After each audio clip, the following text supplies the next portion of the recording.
everyone, it's Robin from Beautifully Wander. In today's video, I wanted to take you through a walkthrough of my setup and customization of the EM1 Mark II. So the great thing about Olympus is that you have so much freedom to really customize your camera setup and your button configurations to exactly how you want it to be and how you shoot. The one suggestion I do have if you're new to Olympus is don't make too many customizations right out of the gate, because what you might end up with is not knowing what you set each button to do, which is exactly what I did a few weeks ago when I first got my camera. I made way too many customizations.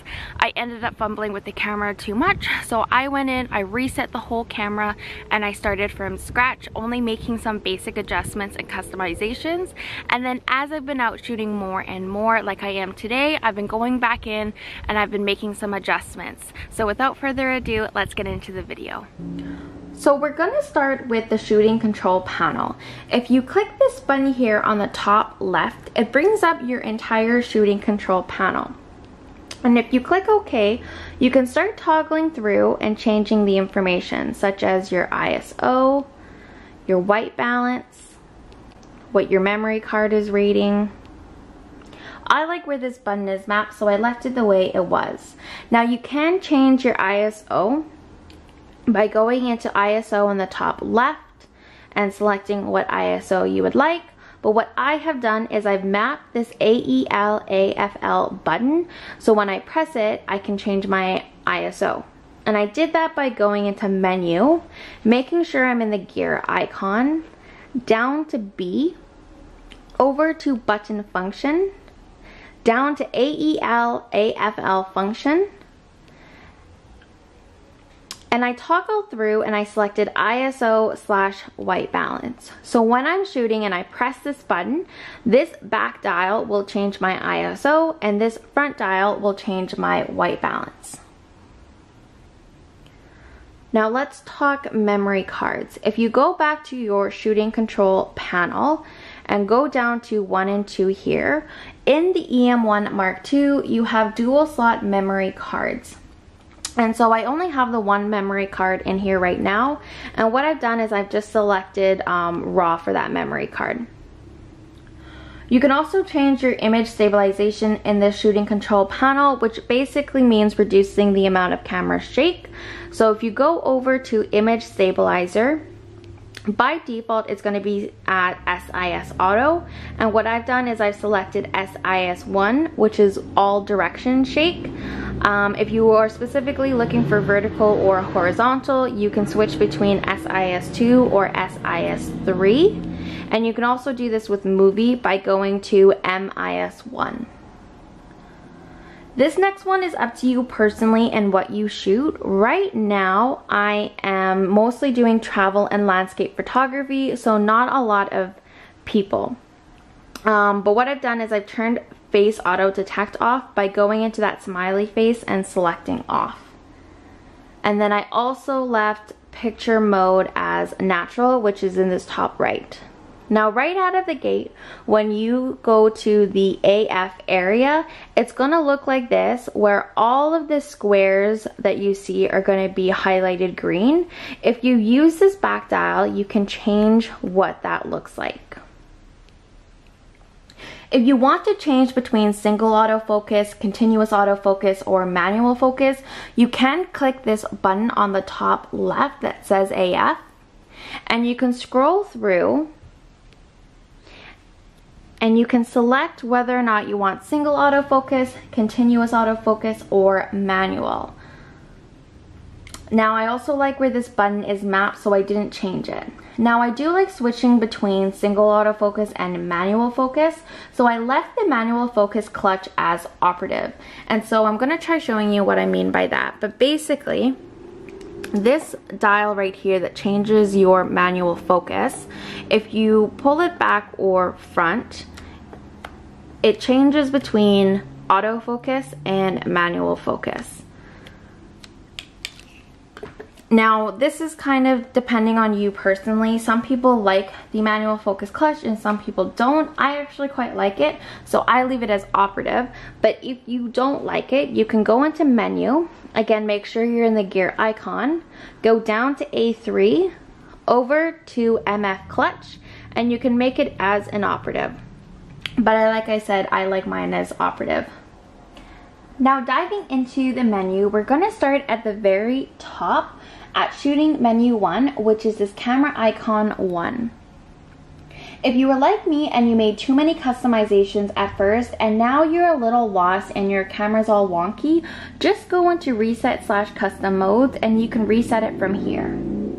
If you want to change your shooting settings like sequential shooting, self-timer shooting, or interval shooting, then you can scroll down to the bottom here and change it to how you like it.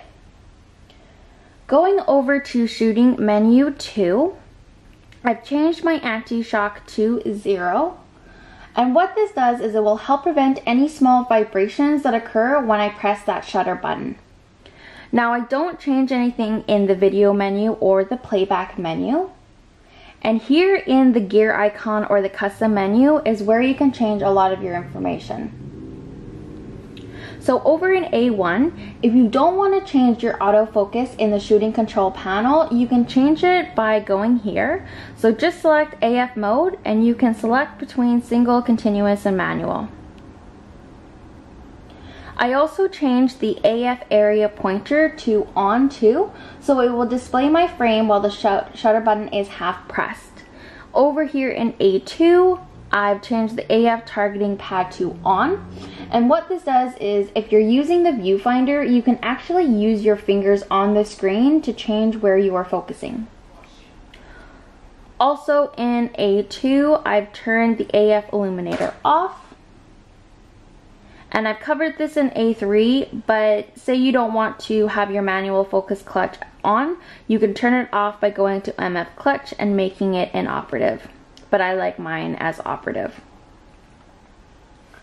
Now if you go down to B and you go over to button function, this is where you can really map your buttons to how you like it. The only one I've really changed is this AEL AFL button, so it'll change my ISO and white balance.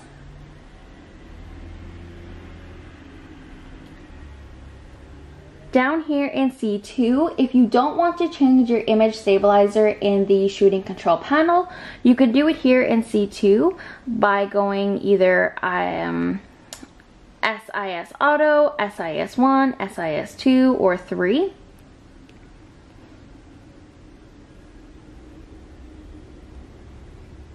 If you go down to D2 over to live boost mode, by default it's going to be set to on, and I set mine off so I can see the exposure settings, so what image I am seeing is basically the final product. Also in D2, I make sure this default settings is set to equally value. If you go down to D4, you have this autofocus confirmation beep sound, and I've just turned mine off.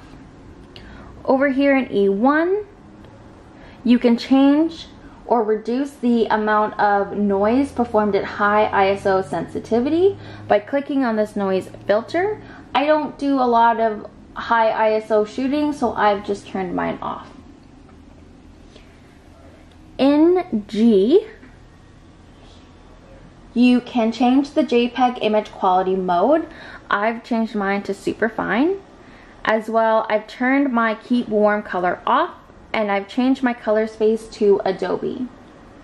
And then lastly, if you go down to I, you can change the EVF auto switch from on to off, which is this one right here. When you're using the Olympus system, you have the viewfinder and your screen that you can use and see when you're capturing your images, and by default it's going to set to automatically switch when you put your eye up to the viewfinder and when you bring it down. Now some people don't like this feature, I happen to just like it, so I've left it on. And that's pretty much everything here in the gear icon. If you go down to the tool icon or the setup menu, which is this one here, you can change how long the pictures you take are displayed after shooting. By default, it's set to 0.5 seconds, and I've just left it at 0.5 seconds. When I first got this camera also, by default, it was in a different language, so I had to go in and change the language. To do that, just go into that tool icon or the setup menu, go to the second one down and then just change the language to what you would prefer. If you want to save all these customizations, just go back to shooting menu 1 or this camera icon 1, go to reset/custom modes, down to assign to custom mode, and then you can set your customizations to either C1, C2, or C3 on this top dial here. I've just set mine to C1. And that's pretty much everything I did to set up my camera after some trial and error. Like I said earlier, you have so many buttons everywhere that you can really customize it to what is going to work for you. But I've just decided to start with these customizations and adjust as I go. Thanks so much for watching, everyone. As usual, there will be a companion blog post with how I set up this camera and actual photos I have taken at beautifullywander.com, so just visit the link in the description. If you like this video, please hit that like button and don't forget to subscribe and hit the bell, and I'll see you in the next video.